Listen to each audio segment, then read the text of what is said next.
Hey guys, welcome to today's episode. So the other day I got a question from someone who's in their young 20s, they're just starting out with their career and they have two different choices. Choice number one is the career that they've always wanted to do. It's to go and work for a company, it's a well-known company, and they'll likely have a very good career there. Choice number two is to go and work for a startup. Now this is for an entrepreneur who's got a fairly good track record. They've started several companies. Some of them have had very successful IPOs.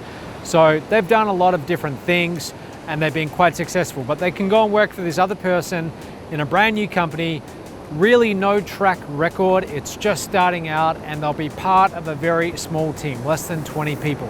And they were asking me, what would I choose and why? So I responded to them and I said, look, choice one, choice two. Choice one, you're gonna have safety. You're gonna have a bit of a security net working in that bigger company. Choice number two, you're not going to have any of that. Who knows what's going to happen with this startup? I've been involved in several startups, and one thing I can tell you about the startup industry, most of them fail, most of them don't really have much of a future.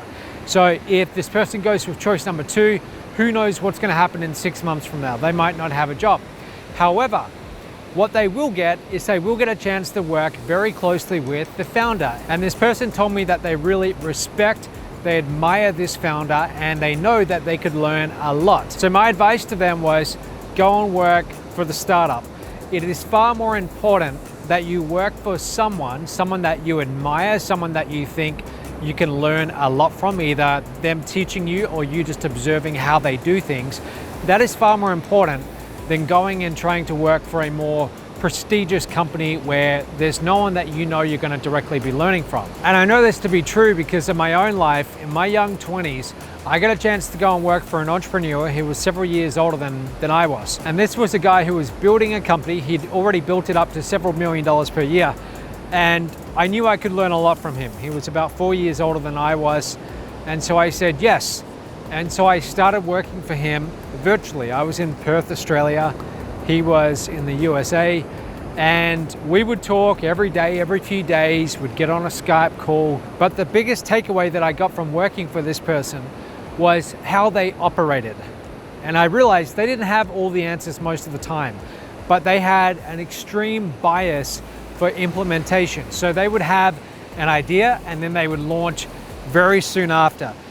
Most people, when they have an idea, they then go into the planning phase, and this can really stretch out, and often it never eventuates to anything. They never actually turn their plans into a reality. What I noticed about this person though is he would have an idea, he would immediately ask his team, how do we put this in motion? How do we make this happen as fast as possible? And he had that classic way of doing things that Mark Zuckerberg talked about in the early days of Facebook, where you move fast and you break things. And I saw that happen a lot. A lot of things got broken, but he did move very fast, and he would innovate very quickly. So I got to observe that for about a year, and it was one of the most useful experiences that I ever had in my life. It was far more useful than 3 years at university studying business and a bunch of other degrees that I started and I never finished. I got way more out of the experience of going and working for someone that I admired than I did in any other place I ever worked. So my suggestion to you is, if you are starting out, focus more on who you're going to go and work for over what you're going to be doing. Focus more on what you can learn versus how much you're getting paid initially, or the hours, or things like that. Because in the early stages of your career, it's all about learning. That's really what matters the most, far more than anything else. So that's all I got for you today, and I'll see you tomorrow.